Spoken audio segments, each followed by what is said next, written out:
Hello and welcome to the Enlighten Me with Ronny podcast with your host Ronny. Before we start this conversation, let's jump to our esteemed panel of global leaders. First out is George Bush. How are you today? Decision of one man to launch a wholly unjustified and brutal invasion of Iraq.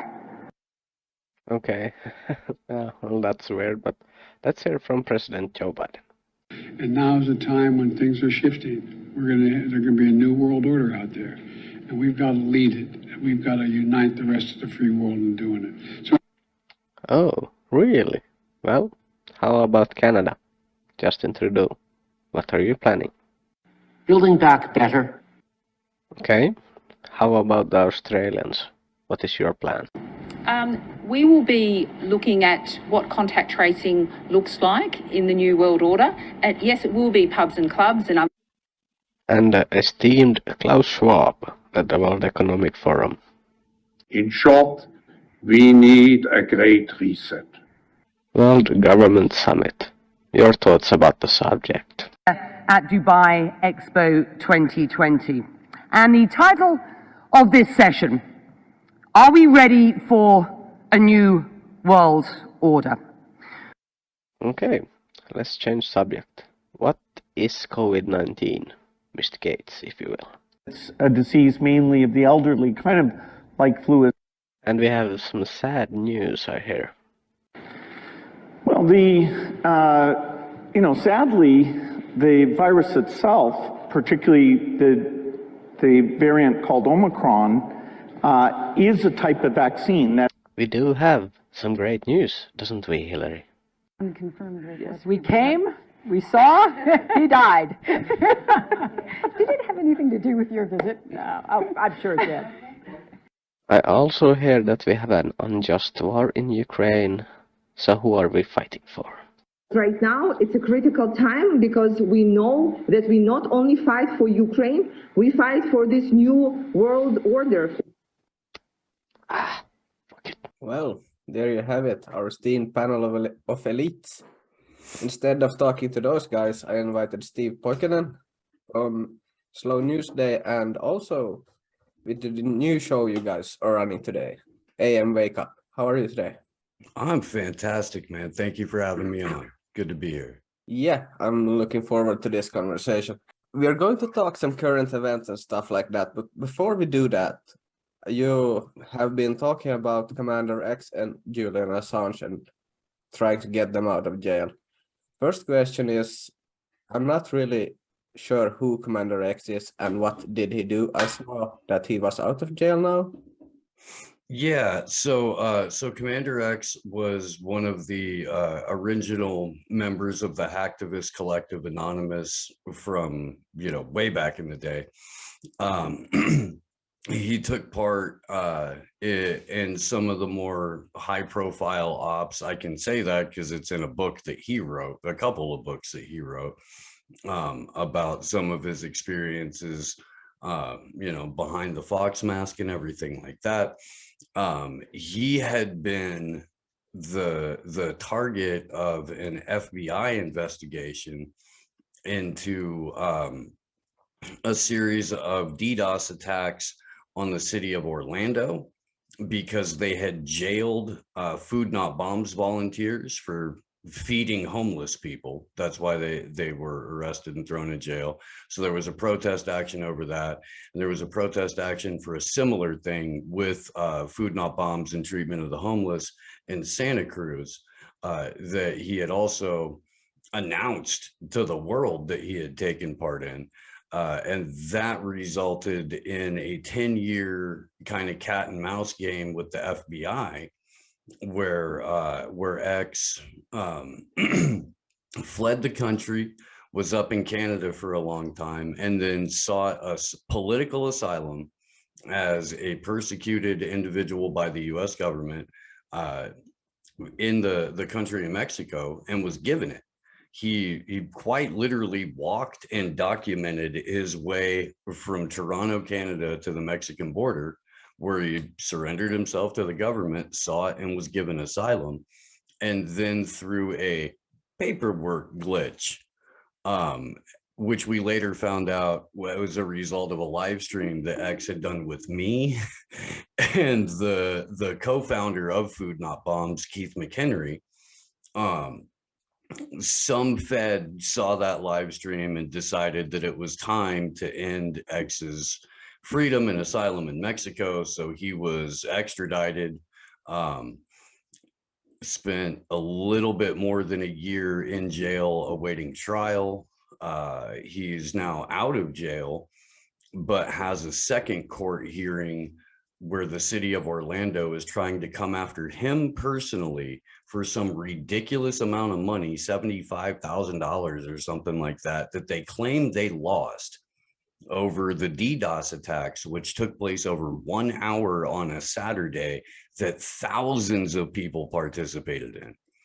So the US criminal justice system is trying to make a case using X to say that anyone who engages in cyber protest and does a direct disruption of service or anything like that could be personally financially responsible for the activities of thousands of people if the government says so.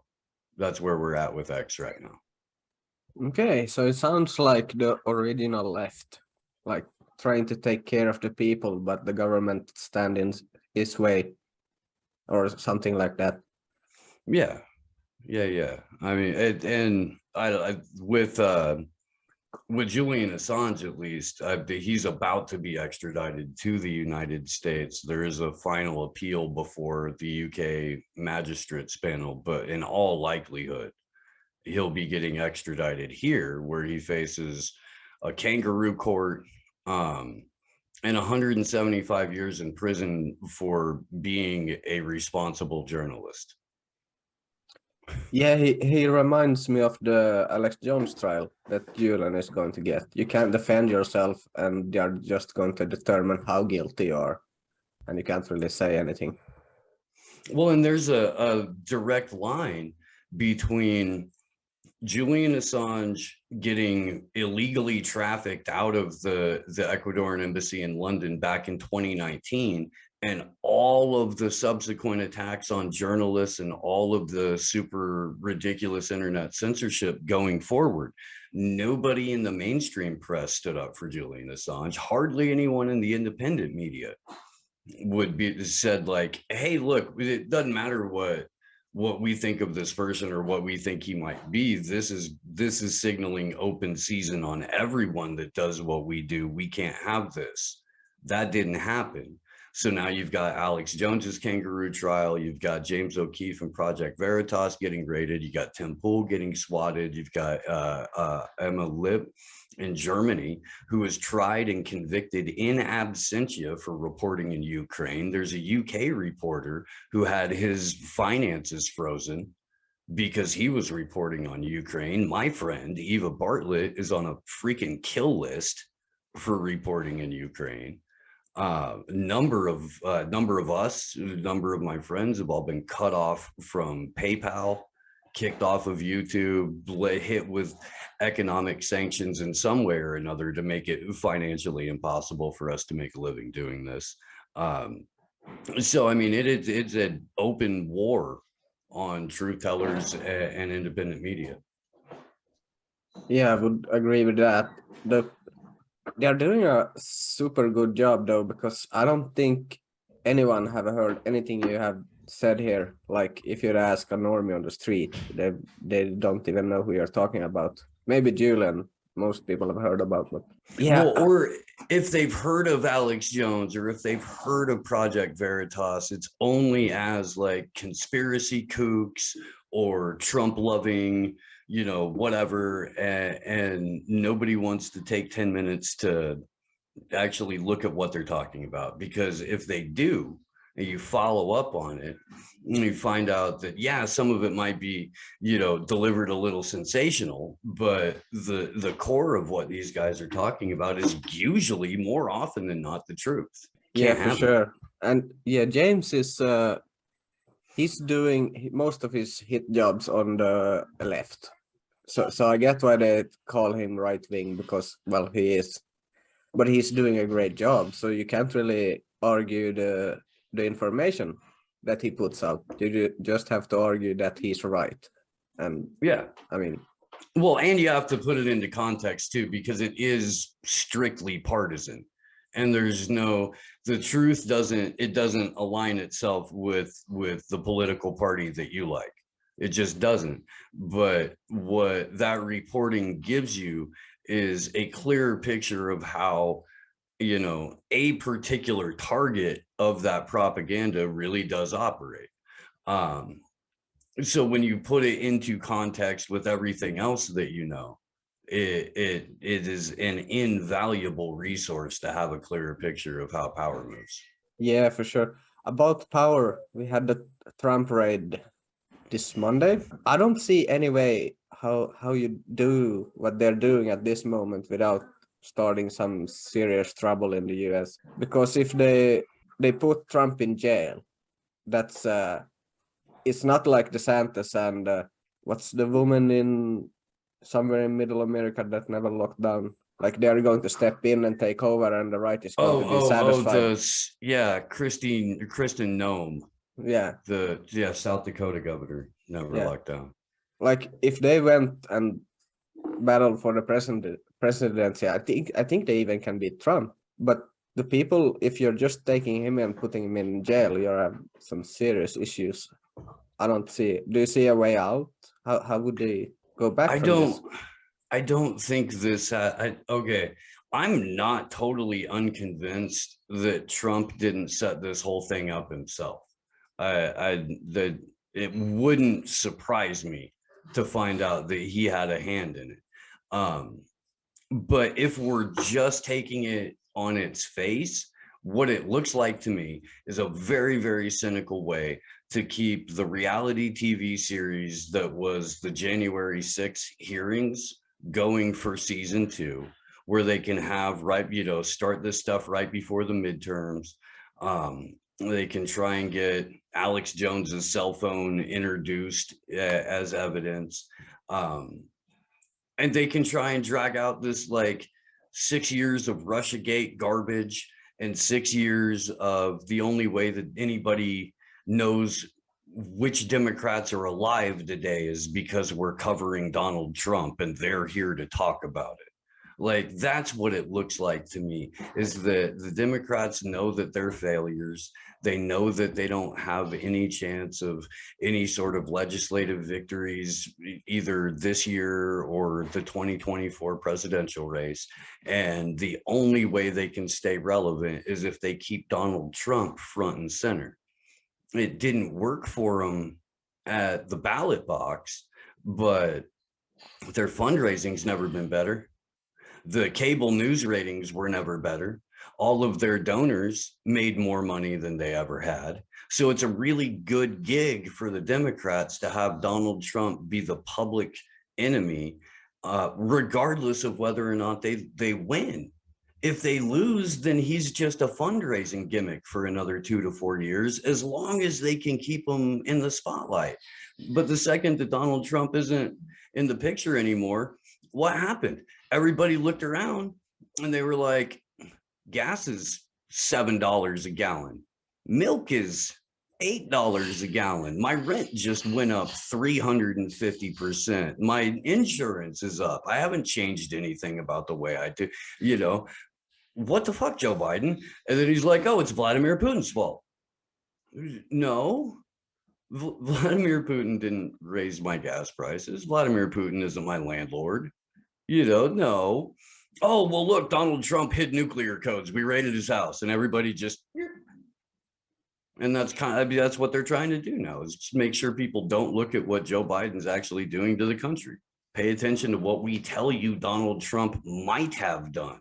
Yeah, for sure. And yeah, the inflation is, it's going up here in Europe too. And they're saying openly, this winter, we might have to cut your electricity if you don't start showering and don't go to the sauna and whatever small things we have to do. And I feel like, this winter is going to be harsh. and I'm not sure anybody can do anything about it at this point. If they're going with this war over the winter, and it seems like they're doing it, so I think this is the great reset on steroids. They're fucking trying to fuck everything up, and they have the Putin shield, so people won't get mad at the political elite. Well, I kind of think they are, though. I mean, they're all over Europe right now. I mean, Italy's going nuts. There were farmer protests there yesterday. The Netherlands is still going nuts. They're protesting in Germany over the idea that Olaf Scholz said, don't shower and go out to the woods and pick up sticks if you want to be warm this winter. They said the same thing in Poland and in Estonia and in Latvia. There are people out in the streets in Brussels because of a cost of living increase. I mean, Europe seems to be, and I don't know because I'm not there, but Central Europe at least seems to be boiling over on the regular now. There have been protests ongoing in France on and off for the last 4 years with the yellow vests too. I mean, there's so much. And you're right about the Great Reset. I mean, you're right about that being the kickoff to the Great Reset. We said in February when Joe Biden came out on 2/22/2022 at 2:22 p.m. to tell people that we were absolutely not going to war with Russia. We were like, oh, well, this is how they're going to kick off the fourth industrial revolution, because both Russia and Ukraine were pushing for that central bank-backed digital currency. Both Russia and Ukraine were trying to get facial recognition technology for transportation, for payment purposes, stuff like that. All of the groundwork for the Great Reset was set right in those places. The Biden administration, or Joe Biden and the Biden crime family for the last 10 years have been turning Ukraine into their own personal mafia-ran Cuba from the 1950s, and all of that is coming to a head right now, where we're looking at next year at this time, it'll be Oceania has always been at war with East Asia, and all of the BRICS countries are lining up and saying, oh yeah, no, that's us.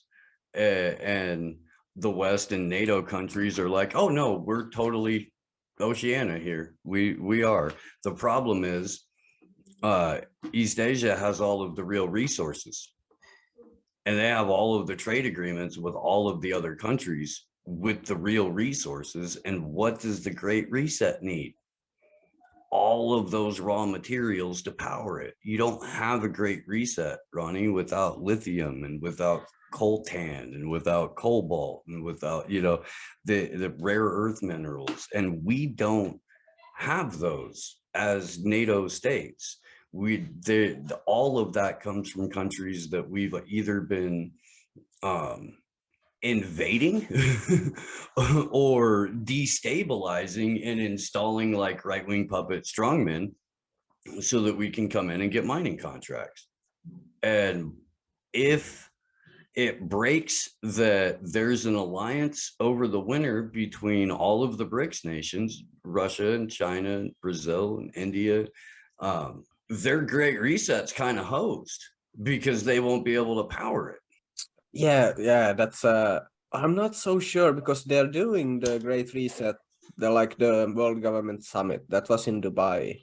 So I don't think the BRICS countries are against making it go forward. I just think they are fighting for who is going to run it, who's going to run the show. So yeah. Well, that's what I'm saying. I mean, they can't get the Great Reset the way that they want it if they don't control the real resources that power it.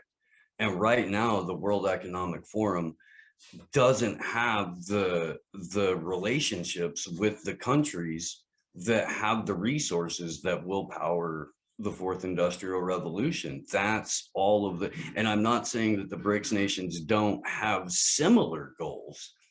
It would just be them as the face of it instead of, Klaus Schwab. It'd be Xi Jinping and what's his name, Lavrov, effectively, or Putin's foreign minister. It would be those guys and their central banks instead of the Bank of International Settlements and the IMF. Yeah, I said that a few episodes back that Klaus is he's going to get killed. You can't have him as his face of the Great Reset, or I saw that United Nations now publicly aligned with the World Economic Forum, but I don't see how Europe can have a German guy speaking in broken English. In like, we have a history here. You can't really put that face out in Europe and like eat the bugs.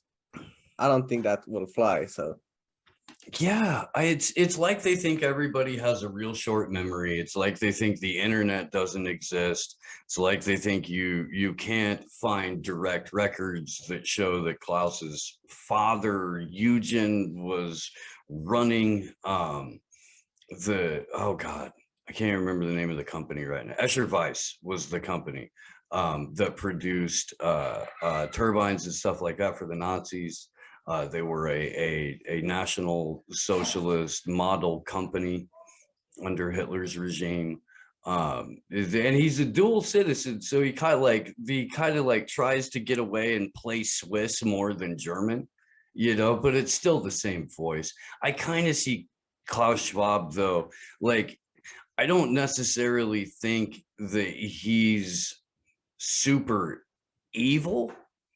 I think that he's super trendy, and I think that he is a complete egomaniacal narcissist. But like, I see him as more of like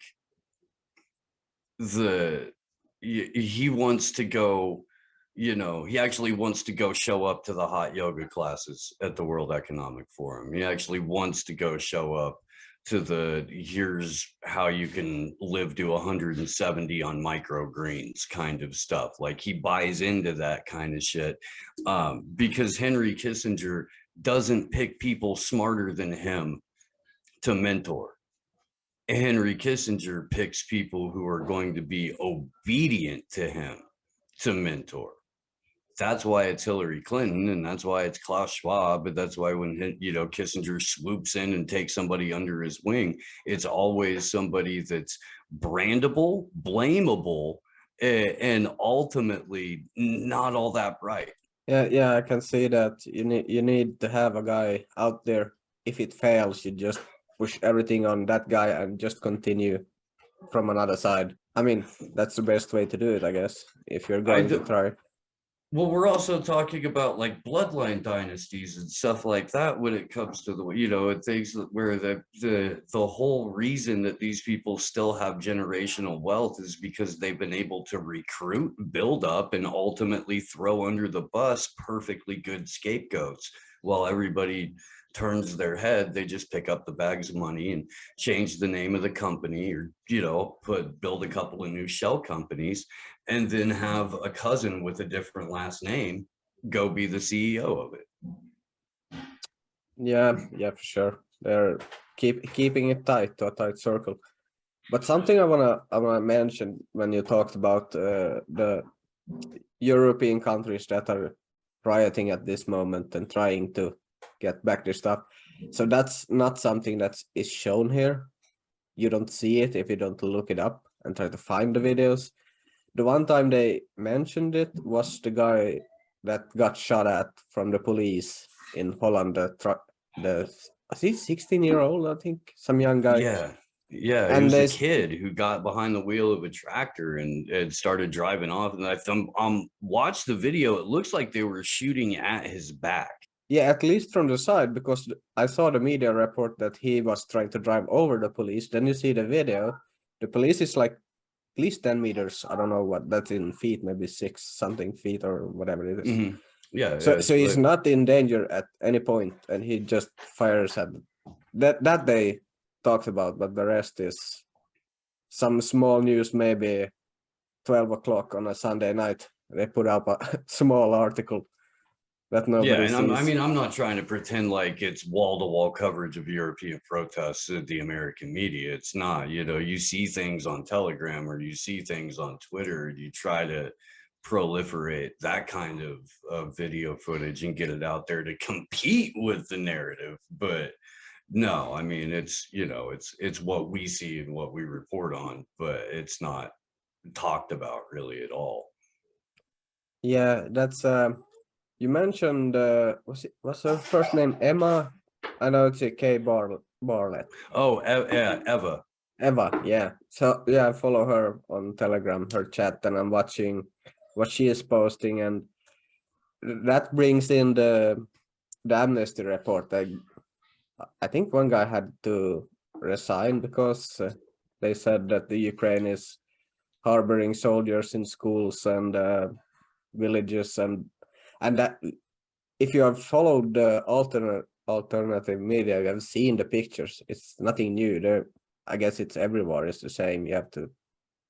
I mean, a school is big, so why not put soldiers in there? The problem is if the civilians are still left. So what do you think? That got buried really fast. Do you think anything's gonna happen? Are they gonna follow up, or just say, okay, we reported on it, now we move on? And I guess it really depends on how quickly the NATO moves from war in Ukraine to war in Taiwan, because Zelensky's on his way out. He's getting thrown under the bus. They couldn't rehabilitate him they couldn't get enough support in this country for him, even after the stupid Vogue photo shoot thing. Nobody's really, I don't know, buying it. Like, they're putting whole film crews in Ukraine now to like stage war scenes so they can put it out to the Western press, and there are people on Telegram that are documenting the whole thing, going, look, why is there a movie crew in an active war zone filming war scenes when you could just go get drone footage? Why is this a thing? So the Ukraine PSYOP isn't really, I don't know, it's working, but it's not, because nobody in the West gives a damn about Zelensky anymore. So they've got to get him gone. But I don't know. I mean, that's what the start of the Amnesty report was. There was a New York Times op-ed like 3 weeks or a month ago where it was like, oh, it turns out Ukraine's kind of corrupt.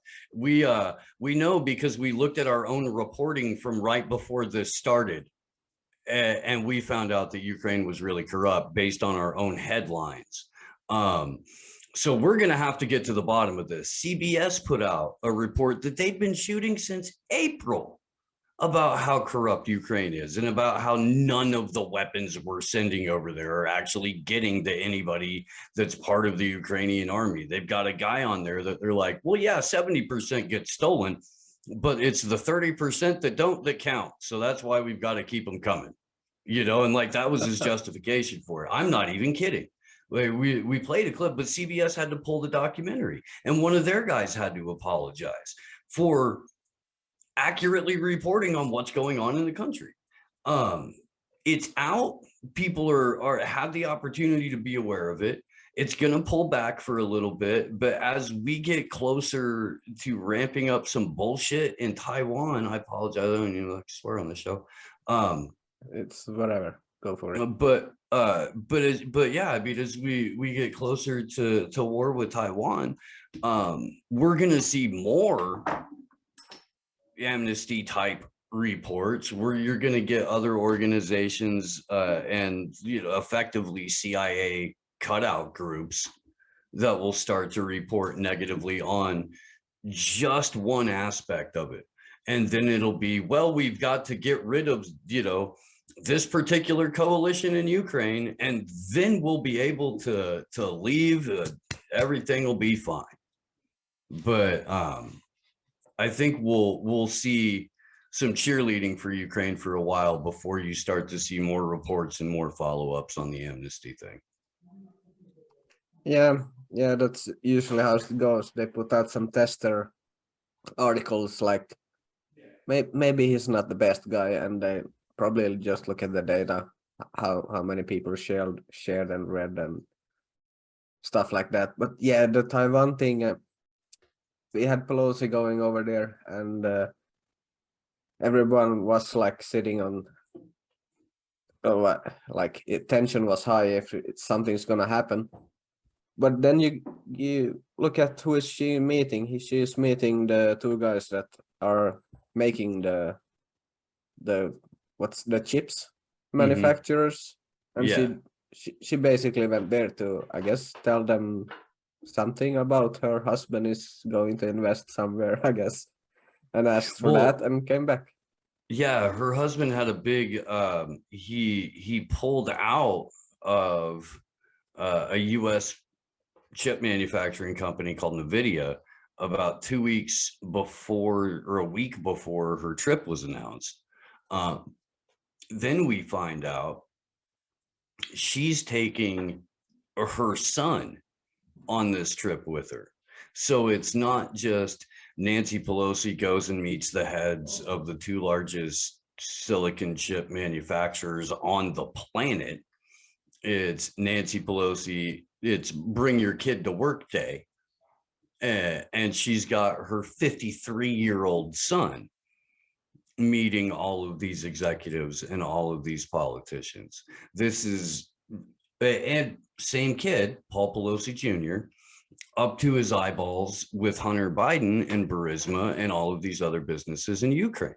So this is just a continuation of US politicians using their position to leverage more money out of whatever countries they can get business deals in, using their position of power to do so. There's no way that China was going to shoot the plane down. I think everybody with common sense knew that. But I don't know if people necessarily expected the Chinese military to get out and completely encircle Taiwan and then just fire a bunch of missiles completely over the island nonstop for, they say, weeks to come now. We're just going to keep firing missiles over the island. Just to let you know, we can. Yeah, and that is going to interrupt the manufacturers. You can't really tell a company to come with your cargo ship and take a load when they're firing. Like, people are not going to drive into that, I think. So they chased the USS Reagan out of the South China Sea. Like, the giant battleship straight up fled the South China Sea this week. That's definitely going to put a strain on business relationships, brother. Ooh, it's going to get weird. Yeah, so if they are leaving, do you think USA would back them up? Or I know you have like 40,000 soldiers, I think, or something in that country. So you can't really not back them up, but you wouldn't really have a chance because China is right there. Yeah. I mean, you can't fill up your army before China is already taken place. Yeah, no, it would be, I mean, it's one of those things where when both countries have incredibly dangerous, competitively destructive military equipment, you could put 40,000 troops against all of China's army, and it can either be over in a second, or they can drag it out to see how many civilians they can take with them along the way. And I honestly don't know how China fights a military campaign in the modern era, because we've never had an opportunity to see it. We don't know what they do with, medium range to long range missiles. We don't know what their Air Force does. We don't know what their Navy will do. We know what we do, which is drone strike the shit out of everyone and kill a whole bunch of civilians. That's how the US empire goes about it. Or, what is it? The General Westmoreland doctrine from Vietnam. Sometimes you have to burn the village to save it. Like, that's, the US military came up with like scorched earth and stuff like that. It's shock and awe. This is how these campaigns are fought. And you can't fight a shock and awe campaign on mainland China. It's a little bit too big. you know, where are you going to put the shock troops? It has to come from the sky. If it comes from the sky, it's almost always going to take out way more civilians than it is any actual quote unquote bad guys. All you're doing is creating more problems for yourself at that point, because all you're doing is what the United States has done in the modern era and has lost all of its standing or favor or any kind of good graces it ever could have had to begin with, which is just go in and overwhelm the civilian population and get everyone to hate you for decades. It's not going to work. Yeah, for sure. And about the civilian killings, I was listening to a show on Rokfin. I don't know what the name was, but they had as guest Lee Cam, and he was saying that USA had killed 6 million people in the past 20 years.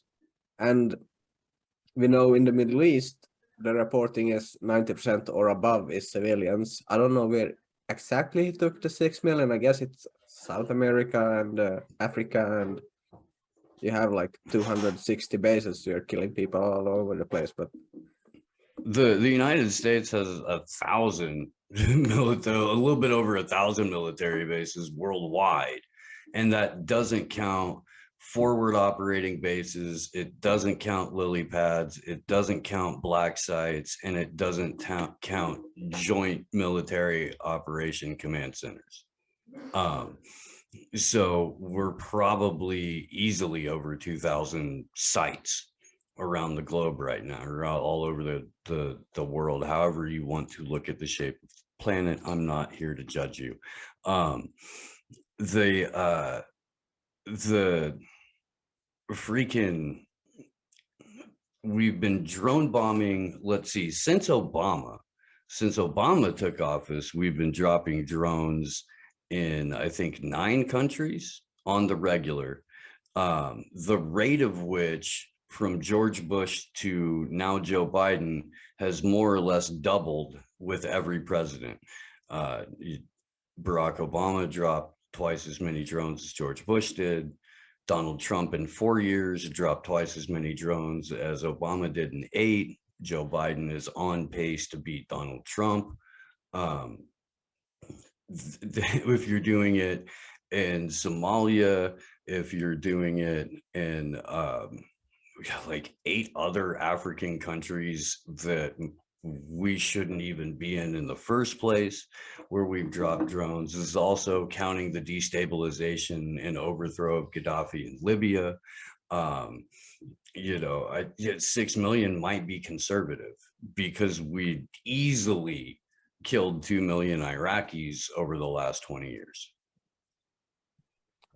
yeah, but that's the issue that Rome had, when, if my numbers was very low here, but if you have, let's say, 2,000 bases, you can't really have the manpower to have people that actually going to defend that place for more than a few days, I think. So Rome fell when they went too big. USA is going too big, and you don't have the money or the manpower to defend yourself. And I think Russia and China is seeing that and pushing back. So do you think if they started a war, is it a nuclear war from the start, or are we going to see conventional war in like a month or 2 before we start dropping? Over the last probably year or 2, I've started to question the existence of the nuclear program at all. But I know we have planet-killing instruments. I don't know if you need nukes when you have the rods of God. I don't know if you need nukes if you've got hypersonic missiles that can destroy specific targets from half an ocean away. Einstein famously said, "I don't know what weapons World War III will be fought with, but I can guarantee you that the next war will be fought with rocks and sticks." I think that there's too much money and too much like bloodline investment in wholesale earth destruction. So I really don't think that even if nuclear weapons exist, they're going to be deployed conventionally in a war. I think that the buildup of satellites and drone warfare and Donald Trump doing the Space Force thing and Joe Biden not saying a word about Space Force. I don't know if anyone's noticed that or not. Joe Biden has never once mentioned Space Force, which means it's getting fully funded, and it means all its original mission is going forward as planned. And its original mission is asymmetrical military domination of space. So the full weaponization of the upper atmosphere, that's where war, I think, is going. It's just, as always, it's going to be the civilian populations that are going to experience the brunt of the fallout and most of the destruction. Yeah, for sure. And when you say the it's there to invest it in the bloodline, so people need to understand that. You can see in the war in Ukraine and Russia now, they know where Zelensky is, and Ukraine know where Putin is. They're not dropping bombs on them. They're dropping them on the cannon fodder. The small guys that have lived there, and now some other guys with guns are there, and they're fighting for their homes. So yeah, I don't think they, maybe if they have some really good underground bases, they might be able to drop, like, but they need some manpower, they need workers. After that, they're not going on. I mean, if Bill Gates and like 2,000 other guys goes underground and they blast the earth and they come up, and hey, they're not going to fly over to Norway, take the seeds and start, I'm like a farmer now. He needs somebody to do that.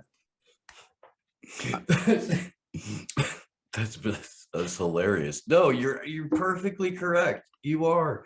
They don't have a robot army to farm yet. They started that AI farm in Australia last year in 2020, but it's not doing what they want it to do yet, and they still need significant human elements involved in it. We haven't figured out how to just hook up a feeding tube to us yet, to where it could totally sustain a life for, you know, any length of time. So all of these things, the elite aren't where the predator class or the parasite class, whatever you want to call them, they're not where they need to be technology wise to get Agenda 2030 over the hurdle yet. That's why we're in such a period of acceleration these last couple of years. That's why they stomped down on the gas with the COVID psyop, and we stomped on the gas with this Russia-Ukraine thing. The problem is, and Dr. Henry Ely explained this on our show a month or so ago, everybody's been given some sort of PTSD with the mass formation psychosis events of the last couple of years, regardless of whether or not you came through it relatively unscathed in terms of, like, you know, not taking a poison product or not having to lose like your whole job or your whole life or whatever over it. You still experience significant amount of stress. People have, you know, lost friends, lost relationships, weren't able to see loved ones. Everyone's been to a degree traumatized over this, but the people who got the worst of it, when you have PTSD, you get so locked into that other and new forms of stress or trauma don't work on you, because those parts of you are shut down right now because you're still processing the original trauma. You're still stuck in that original trauma loop. So the Ukraine flags came out of everybody's Twitter profiles pretty quickly, right? The virtue signaling about that particular psyop went away real quick. There were a bunch of other things that happened that like nobody even remembers anymore, that they tried to throw at people just over the last 6 months that haven't worked, because most of the population is too traumatized to get re-traumatized by the next thing. That's why the "I support the current thing" meme is just the NPC with a blank expression, because they don't even know what they're supporting anymore. Oh, okay, I put something up on Facebook today. All right, cool. I don't know what it is. I guess we're doing it now, but I'm still yelling at people for not wearing a mask. Yeah, for sure. The biggest issue I think they did with Ukraine was when they used the Snake Island, that was fake, and then they had the video game footage, and when that came out and disproved, like, it took like 2 weeks and everybody knew that was fake. I think most of the people are like, okay, I stand with Ukraine. I mean, I have Ukraine neighbors now. I think 6 families, and they're good people. I mean, I'm same as Russian people. It's the leaders that are the problem. But I think they failed with the propaganda. They went too hard, as you maybe say, because they had too much trauma to begin with. So maybe, yeah. I mean, it's a concept that I hadn't thought about before.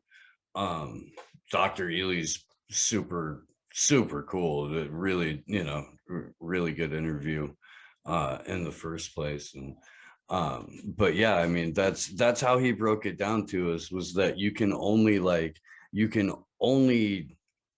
hit somebody with that kind of, you know, that kind of trauma and that kind of like psychological stress for so long, to the point to where new instances just don't have the same effect. And so that's why they're just throwing everything they possibly can at the kitchen sink to get, and they'll recycle this stuff when they need to. Like the Roe versus Wade thing here went away pretty quickly. There's a couple of people talking about it, but in the middle of that, there were a bunch of mass shootings that nobody's really talking about anymore. Oh, and the FBI raided like a black socialist group just because some Russian guy gave them money once or something. They're trying to tie that to some Russiagate weird shit right before they raided Donald Trump.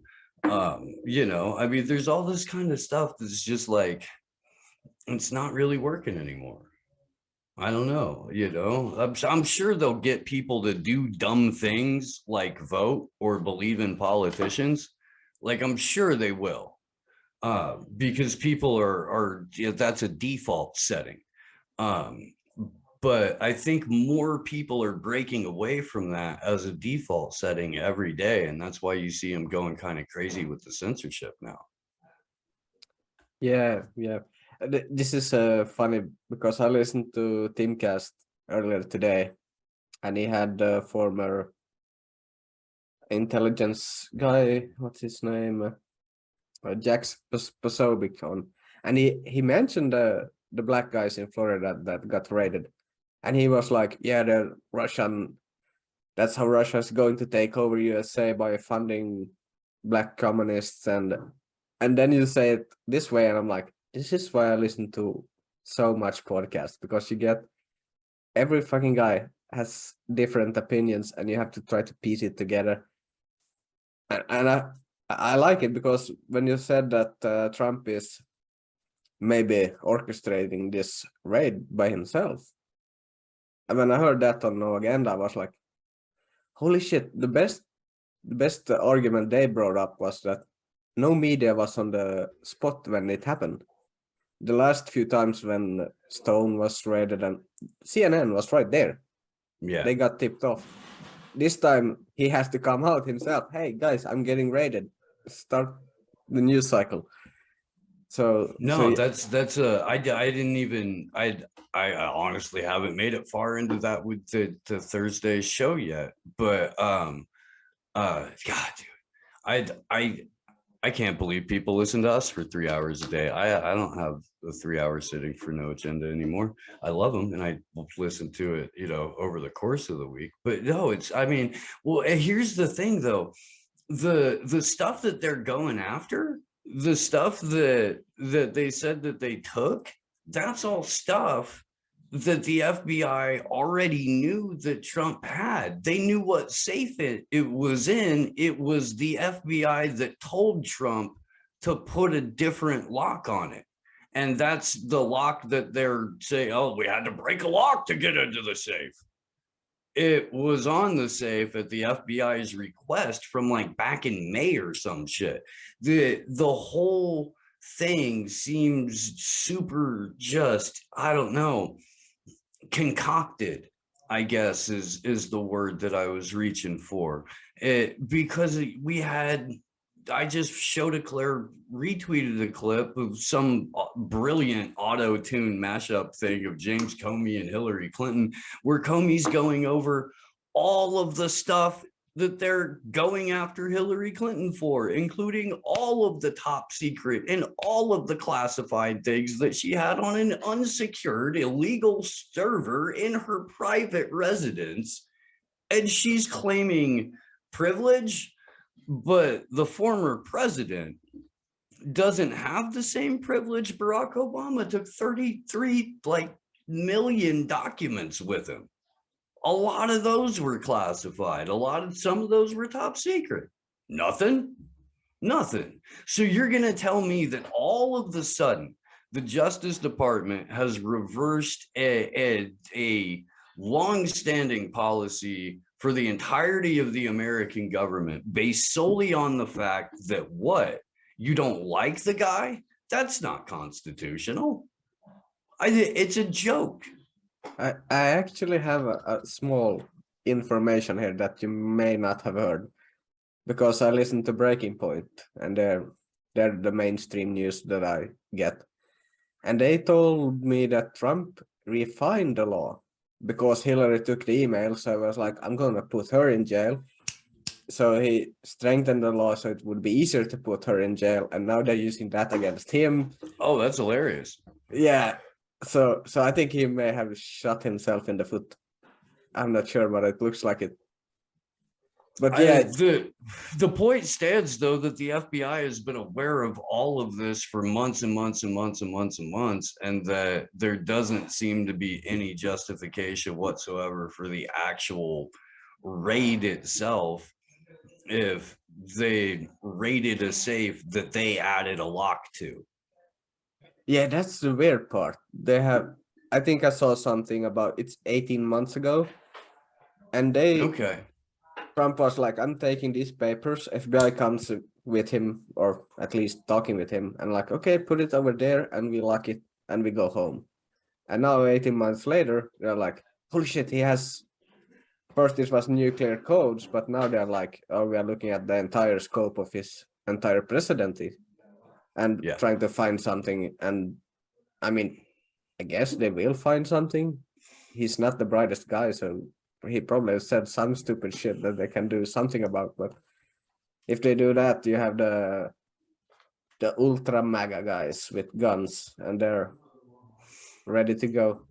Well, in that case, you just give the Republicans a majority in the midterms, and you give them Ron DeSantis in 2024, and they all pipe down. And whatever kind of business crushing, disarming, compliant QR code bullshit they want to roll in, then they'll be able to do just fine under a Republican president. We have the precedent for that.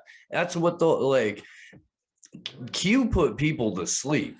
Q deactivated all of the people that would have been up in arms over, we're locking down society, we're taking away all of your freaking rights. No, put the muzzle on. By the way, we're going to come for your guns. They would have been like, no. The COVID lockdowns never could have happened under Hillary Clinton. If Hillary Clinton got elected in 2016, America would have just said no if she would have tried to lock people down and force vaccines on people and tell people's kids that they were going to get. No, that never would have happened. But with Trump, they were like, oh, well, I guess it's okay because he's fighting for us. they'll try to pull the same crap with DeSantis, and they're going to give him Tulsi Gabbard to sucker everybody. Well, she's a young global leader, I guess, but you don't like her? I'm a big fan of Tulsi. I don't like politicians, man. I don't think that she's someone who talks such a good game and then goes and helps the National Guard and the US military destabilize Africa. She positions herself as an anti-war person who fully supports the global war on terror, which is one of the biggest murder factories on the planet. She supports the drone program. Like, when she's out there virtue signaling to the right about anything and everything under the sun, it's because that's the common sense position right now. The American left is insane. The Democrats are insane. The progressives are crazier, and the Twitter commies make them look normal. They're all batshit. So any common sense position right now is by default right wing. It's ridiculous. It's a crazy freaking world to live in, my friend. And that's how Tulsi Gabbard, like, that's how she's taking advantage of the moment, because she's a career politician. Council on Foreign Relations, World Economic Forum stuff. I don't even, like, I'm not necessarily even factoring that in, because she was an all-star in the Democratic Party, and that's the trajectory that they put their all-stars through, no matter if they care about it or not. She didn't turn it into a career. She's not capitalizing off of those connections. She's chosen different connections to capitalize off of, and she's doing a brilliant job at it. I would look to her as somebody that I would take, like, business advice or career advice from if I was cynical and career climb, and wanted some sort of meteoric rise in whatever, through the mainstream of whatever field I wanted to, because she's brilliant in that regard, and I give her tons of credit for it. But I don't trust politicians. Yeah, I understand that. So I've been thinking about this when I saw Hillary, when she came out with she's selling her hats with what about the emails. But the question I had was, like, I just thought that was like an evil bitch doing funny stuff. I just laughed at it. But like Tulsi and Hillary, they're not in politics at this moment. Is it RNC and the DNC paying the salary, or how are they still there? How are they not in work? They need work. They need money to pay for food, I guess. Well, Hillary has, I guess, millions, but I don't think Tulsi has. No, Tulsi, as far as I know, has been living off of, like, random donations. I don't know who's floating her existence. I'm sure her and her husband have a number of I don't think they're like multimillionaires or anything, but I don't think her and her husband were doing poorly anyway. I don't know, he's corporate lawyer or some shit like that. Like, they don't have it bad. She could never work again and they'd still be all right. You know what I mean? Okay. But I mean, there's, it would, the Clintons have they've always got some ridiculous thing that they're pushing because they're hucksters, and they've always got a grip. They brought back the Clinton Global Initiative when the Ukraine thing started. They were trying to get in on a master class thing that nobody signed up for and nobody paid money for. Could you imagine that? A master class taught by Hillary Clinton on why Hillary Clinton is the greatest human being to ever grace the planet. That was basically the show, from what I understood. We saw a clip. John Podesta had one too. That would have been wild. Like, I actually would have signed up for that had I had found out before it was canceled. But they're always pushing something. Tulsi, I know she's getting money to go on Fox. I know she's getting, she has paid media appearances. She just hosted Tucker Carlson last night. Like, they could give her a contract for a year and then she could run for office and people would be like, yeah, it's the lady from the TV and I like her. Yeah, she's very likable. That's why I mean, if you're a politician, I guess you should never vote for them. That's the basic rule, I guess. So, so before we leave here, I think we are maybe over an hour already. So, how would you categorize yourself? Are you like anarchist something, or because Yeah, I thought you go ahead. Yeah, I just before I started listening to AM Wake Up, I was like, yeah, they're both leftists. I think Pasta he's not an anarchist. He's left wing. Right. He calls himself like a left libertarian. Yeah, and how would you, in what category, if you have to put yourself in, would you put yourself I guess agorist, market anarchist. Okay. Yeah, I do believe in, people being paid for work, and I don't think that large centralized bureaucracies have any business determining how we live our lives. So, yeah, I'd like to see the complete abolition of the state is what I would like to see. Yeah, I think kind of the same. I'm like, lock the country down, shut down the electricity, and start this revolution. Let's go. I have potatoes for a month. We just have to do it quick. Right. That's the thing. Most people don't have 3 weeks, let alone 3 days of food. And if you're not thinking like that today, the best time to start thinking like that is tomorrow. You should have started thinking about it yesterday, because they're showing you that they can take away your supply chains. So you have to localize yours if you want to get through this. For sure. Well, thank you, Steve. And yes, before I forget, I have a Telegram chat for my guests. Can I invite you there? So Oh, absolutely. If I need you again. Yeah, please do. Shout out whatever you want to promote, and let's call it a day. Oh, for sure. And thank you. And I'm sorry about getting the times confused too, man. I can't do math. If you're so inclined, give us a watch over on Rokfin, on AM Wake Up or Slow News Day, rokfin.com/AM Wake Up, rokfin.com/Slow News Day. All of my social media is at Slow News Day Show. We just had an incredible interview with Whitney Webb on Thursday about her new book coming out where she dismantles the Epstein network. It's fantastic. We're going to have a tremendous week of shows coming up. And it really is. It's the best. I understand that you're in Finland, but here in the States, it's the best damn morning show on the interwebs. So you should give that a shot. For sure. And in Finland, it's the midday show. So heck yeah. Get on it. Well, thank you, Steve, and have a great day. All right, my friend. Thank you. See ya.